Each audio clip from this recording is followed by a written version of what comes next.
Hello दोस्तों, तो पिछले एपिसोड में हमने देखा कि किन्यो हांशु को ये जख्मी हालत में देखकर काफी ज्यादा गुस्से में आ जाता है, जिसकी वजह से वो अकेले ही यान फैमिली के सुपरडेंट को मारने के लिए चला जाता है। पर उसे मारने के बाद वहां पर जेड सोर्ड सेट का लीडर भी आ चुका था, जो कि किन्यो पर काफी ज्यादा गुस्सा दिखा रहा था। अब आगे तो नेक्स्ट एपिसोड के शुरू में हम देखते हैं कि वो सेट लीडर किन्यो पर हमला कर देता है, जिसे ब्लॉक करने के लिए किन्यो ने अपने सामने एक शील्ड क्रिएट कर ली थी। ये देखकर उस सेट लीडर को काफी ज्यादा गुस्सा आ गया था, इसलिए वो अपने पांचों के पांचों सोर्ड्स को कंबाइन करके किन्यो के पीछे लगा देता है। किन्यो भी बहुत ही तेजी के साथ मूव करते हुए उस तलवार से अपने पीछे छुड़वाने की कोशिश करता है, पर जब वो तलवार उसका पीछा नहीं छोड़ रही थी तो किन्यो को भी मजबूरन अपनी पपेट सोर्ड को बाहर निकालना पड़ा था, और उसी वजह से हम देखते हैं कि वहां पर एक बहुत बड़ा ब्लास्ट हो जाता है, जो देखकर वो जेड सोर्ड सेट का लीडर काफी ज्यादा घबरा गया था, क्योंकि अब किन्यो के साथ उसका सोल पपेट भी आ चुका है, जो कि हम जानते हैं कि बहुत ज्यादा पावरफुल है। यहाँ पर वो सोल पपेट आते साथ ही वहां पर मौजूद सेट लीडर के बाकी के क्लोन्स को बड़ी तेजी के साथ मूव करते हुए जान से मार देता है, जिसके बाद किन्यो ने भी अपनी सोर्ड का इस्तेमाल करके उस सेट लीडर को जान से मार दिया था, और उस सेट लीडर की बॉडी से बहुत तरह के ट्रेजर भी बाहर निकल कर आ जाते हैं। यहाँ वो सेट लीडर मरने से पहले किन्यो से कहता है कि तुमने ये बिल्कुल भी अच्छा नहीं किया, इसकी वजह से तुम और तुम्हारे सारे चाहने वाले मारे जाएंगे।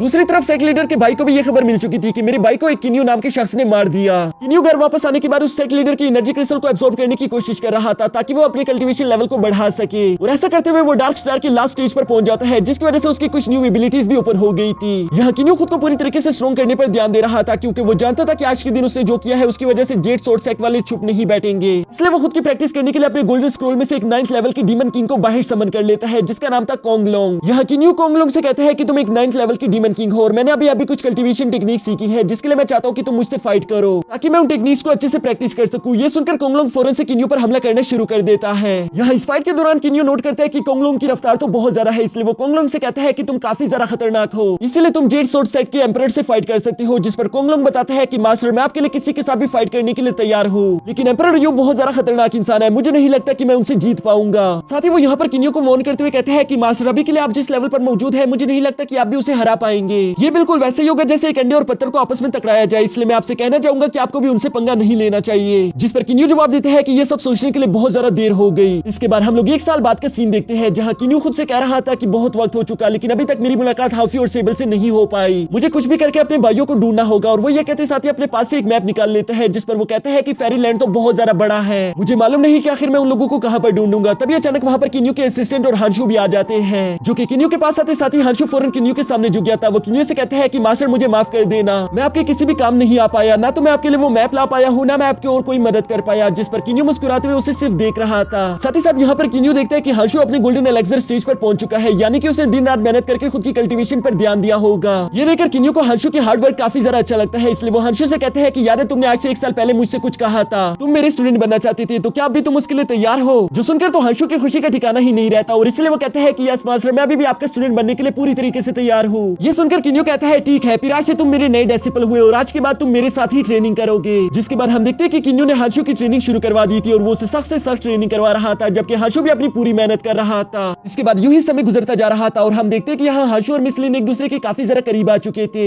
हांशु उसके लिए बाजार से एक बहुत ही ज्यादा खूबसूरत स्टोन खरीदता है, लेकिन तभी अचानक हांशु की नजर वहां पर हान मिंग पर पड़ गई थी, जिसे वापस यहाँ पर देखकर हांशु थोड़ा सा हैरान जरूर हो गया था, क्योंकि उसे पनिशमेंट के तौर पर यहाँ से दूर भेजा गया था। इसलिए हांशु चुपके से हान मिंग को फॉलो करना शुरू कर देते हैं, और वो चुप चुप कर हान मिंग की सारी बातें सुन रहा था। जहाँ हान मिंग एक लड़की को बताता है कि ग्रैंडपा ने मुझे यहाँ से दूर पनिशमेंट के लिए नहीं भेजा था, बल्कि उन्होंने यहाँ से मुझे दूर भेजा था क्योंकि ये सब उनके प्लान में शामिल था। वो सिर्फ किन्यो का भरोसा जीतना चाहते थे, ताकि वो किन्यो को पूरी तरीके से खत्म कर सके। ये सुनकर वो लड़की कहती है कि आप इस तरह की बातें क्यों कर रही हो, हम जानते हैं कि किन्यो को कोई भी खत्म नहीं कर सकता।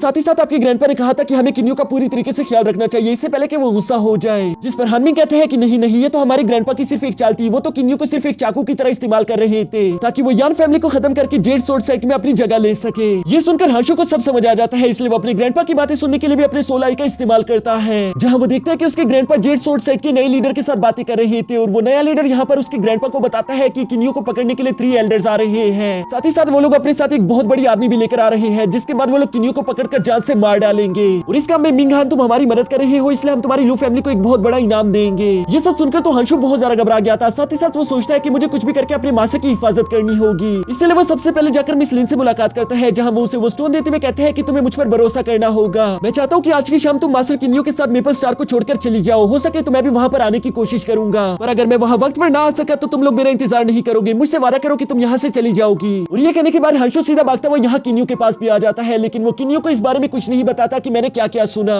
बल्कि वो यहाँ पर किन्यू से कहता है कि मास्टर मैं आपके लिए एक बुरी खबर लेकर आया हूँ। असल में आपने जेड सोर्ड सेक्ट के लीडर को जान से मार डाला है, जिसकी वजह से एम्परर युआ पर बहुत ज्यादा गुस्सा है और मेरे ग्रैंडपा को ये बात बिल्कुल भी पसंद नहीं आ रही। वो डर रहे हैं कि कहीं वो हम पर हमला ना कर दे, इसलिए मेरे ग्रैंडपा चाहते हैं कि प्लीज आप ये स्टार छोड़कर चले जाए, नहीं तो आपकी वजह से हम लोगों की जान भी खतरे में आ जाएगी। और जहां तक आपकी और मेरी बात है तो मैं आपसे और ज्यादा कुछ नहीं सीखना चाहता, क्योंकि आपने मुझे ऑलमोस्ट सब कुछ सिखा दिया है। मैं जानता हूँ कि ये सब बहुत ज्यादा एम्बैरेसिंग है, लेकिन मुझे माफ कर देना, मेरे पास और कोई रास्ता नहीं। जिस पर किन्यू कहता है नहीं नहीं कोई बात नहीं, मुझे लगता है कि वैसे भी मैंने यहाँ पर काफी ज्यादा वक्त गुजार लिया, इसलिए मुझे भी यहाँ से चलना चाहिए। और यहाँ से जाने से पहले किन्यू कहता है कि याद है मैंने तुमसे एक बार कहा था कि मास्टर तुम्हें कुछ आर्टिफैक्ट और वेपन्स देंगे। और ये कहने के बाद किन्यू अपने पास से कुछ ट्रेजर निकालकर हंशु को दे देता है। यहाँ इन ट्रेजर्स को लेने के बाद हंशु बड़ी तेजी के साथ जाकर किन्यू से कहते हैं कि मास्टर आपने मुझसे ये भी कहा था कि आप मुझे हेवन ब्रेकिंग सोर्ड आर्ट भी सिखाओगे, लेकिन आपने अभी तक वो मुझे नहीं सिखाया, तो क्या आप जाने से पहले वो सोर्ड आर्ट मुझे दे सकते हो? जिस पर किन्यू से कहते हैं कि नहीं वो बहुत ज्यादा खतरनाक है, तुम उसे खुद सीख नहीं पाओगे। लेकिन हंशु उनसे कहता है कि मैं खुद पर बहुत ज्यादा मेहनत करूंगा, मैं खुद को स्ट्रॉन्ग करने के बाद ही उसे प्रैक्टिस करूंगा। और यहाँ यूं ही थोड़ी देर की इंसिस्ट के बाद किन्यू भी इस बात के लिए एग्री हो गया था, जिसकी वजह से वो उसे हेवन ब्रेकिंग सोर्ड आर्ट तो दे देता है, लेकिन वो उसे कहता है कि इसे यूं ही प्रैक्टिस मत करना, नहीं तो इससे तुम्हारी जान चली जाएगी। जब एक बार तुम ज्यादा स्ट्रॉन्ग हो जाओ तभी धीरे धीरे करके इसे प्रैक्टिस करना। और ये सब कहने के बाद किन्यू वहां से टेलीपोर्टेशन अरे की तरफ निकल जाता है, क्योंकि वो इस स्टार को छोड़कर जाने वाला था। जबकि यहाँ किन्यू के जाने के बाद हम देखते हैं कि हंशु काफी ज्यादा इमोशनल हो गया था, उसे अपने मास्टर के जाने का बहुत ज्यादा दुख था, लेकिन वो ये सब किन्यू को नहीं बताना चाहता था, नहीं तो किन्यू उसके साथ यहीं पर रुककर फाइट करेगा। इसके बाद हंशु फौरन अपने ग्रैंडपा और जेड सोर्ड सेट के लीडर के पास भी आ जाता है, जहां वो उन्हें बताता है कि किन्यू स्टार को छोड़कर चला गया। ये सुनकर जेड सोर्ड सेट का नया लीडर काफी ज्यादा गुस्सा हो गया था। वो मिंग हान से कहता है कि तुमने तो कहा था कि वो लड़का कहीं नहीं जाने वाला, तुम इस बात का ध्यान रखोगे, लेकिन फिर भी वो यहाँ से चला गया। जिस पर मिंग हान कहता है कि कोई बात नहीं, वो अभी तक इस स्टार को छोड़कर नहीं गया होगा, मैं उसे जाकर रोकता हूँ। और ये कहकर मिंग हान अभी वहाँ से जाने ही वाला था कि तभी हंशु उस पर फौरन से हमला कर देता है, जिसे मिंग हान ब्लॉक करते हुए उसे पीछे हटा देता है। यहाँ मिंग हान हंशु को ये पावर रिलीज करते हुए देखकर कहता है कि अच्छा तो तुम हो वो गद्दार जिसने यहाँ पर किन्यू को भगा दिया। हंशु ये सब सुनकर अपने ब्लड डीमन टेक्निक का इस्तेमाल करना शुरू कर देता है, जिसकी वजह से उसका ऑरा पिंक कलर का हो चुका था। लेकिन ये टेक्निक बहुत ही ज्यादा खतरनाक है, अगर वो इसका इस्तेमाल करेगा तो वो यहाँ पर मारा जाएगा। वो भी ये बात अच्छे से जानता था, लेकिन वो अपने मास्टर के लिए कुछ भी करेगा, इसलिए वो यहाँ पर इन लोगों से कहता है कि यहाँ पर चाहे कुछ भी हो जाए, हमें से कोई भी इस जगह को छोड़कर नहीं जाएगा, फिर भले मुझे उसके लिए अपनी जान ही क्यों ना देनी पड़े। यहाँ ये सब कुछ तो चल ही रहा था, जबकि दूसरी तरफ हम किन्यू को देखते हैं जो कि टेलीपोर्टेशन अरे तक पहुंच जाता है। वहाँ पर मिस लिन भी पहले से उसका इंतजार कर रही थी। वो किन्यू से कहती है कि हंशु आपके साथ नहीं आया, जिस पर किन्यू कहते हैं नहीं भला वो मेरे साथ यहाँ पर क्यों आएगा। और यहाँ मिस लिन किन्यू को सारी बातें बता देती है, जो सुनकर किन्यू समझ चुका था कि हंशु जरूर मुझसे कुछ छुपा रहा है, इसलिए वो बड़ी तेजी के साथ वापस हंशु को देखने के लिए जाता है। लेकिन वो वहाँ पर जैसे ही पहुंचता है वो देखता है कि हंशु की हालत बहुत ज्यादा खराब हो चुकी है। और बाकी की स्टोरी तो हम लोगों ने फर्स्ट एपिसोड में ही देख ली थी, जहाँ आने के बाद किन्यू वहाँ पर मौजूद हानमिंग और मिन हान दोनों को जान से मार देता है। इसके बाद हम यहाँ पर देखते हैं कि किन्यू काफी ज्यादा इमोशनल होने के साथ साथ काफी ज्यादा गुस्से में भी था। वो अपनी सोर्ड का इस्तेमाल करके वहाँ पर जेड सोर्ड सेट के नए लीडर को भी जान से मार देता है। जिसके बाद वो मिस लिन से कहता है कि हंशु की हालत बहुत ज्यादा खराब है, मैं तुम लोगों को अपने स्पिरिचुअल मेंशन में भेज रहा हूँ, तुम लोग वहाँ पर मेरा इंतजार करना। और ये कहने के बाद वो उन दोनों को अपने स्पिरिचुअल मेंशन में भेज देता है। जिसके बाद हम देखते हैं कि तभी अचानक वहाँ किन्यू के सामने एक पोर्टल ओपन हो गया था, जहाँ किन्यू देखते हैं कि उसके सामने कुछ लोग खड़े थे जो कि शायद उस पर हमला करना चाहते हैं। ये देखकर किन्यू भी खुद को फाइट के लिए तैयार कर लेता है। और इसी के साथ हमारा ये एपिसोड भी यहीं पर खत्म हो जाता है।